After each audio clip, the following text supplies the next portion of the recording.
দেখো আমি শুক্তো কেটে নিয়েছি। তোমরা কি কেউ খেয়েছো চিংড়ি মাছ দিয়ে? সেটা কমেন্ট করে বলবে। আমি শুক্তোটা চিংড়ি মাছ দিয়ে বানাবো। শুক্তো সবকিছু আমি কেটে নিয়েছি, আর চিংড়ি মাছ কেটে বেছে লবণ হলুদ দিয়ে মাখিয়ে রেখেছি। প্যান বসিয়ে প্যানে তেলও দিয়ে দিয়েছি। তেলটা আমার গরম হয়ে গেছে।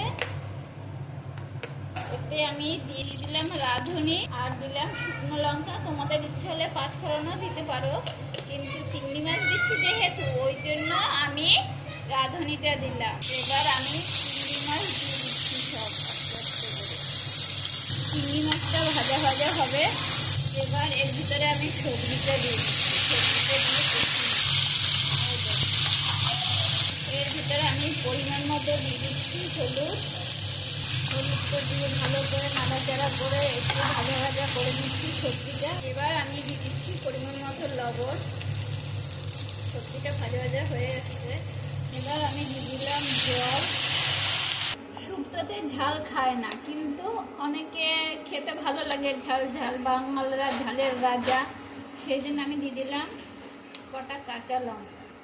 দেখো সবজিটা আমার হয়ে এসেছে একেবারে। দেখো টেস্টটা বাড়ার জন্য আমি একটু ভাজা মশলা দিয়ে দিলাম।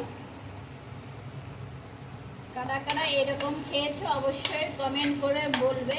আর নতুন নতুন রেসিপি পেতে হলে সেটাও আমাকে কমেন্ট করে বলবে। এটা বাঙালিদের তো শুক্তো বেস্ট খাবার। তো বাঙালিরা সব রকমের খেতে ভালোবাসে। খাদ্যের রাজা হলো যারা খেতে ভালোবাসে, সেটা হলো বাঙালি।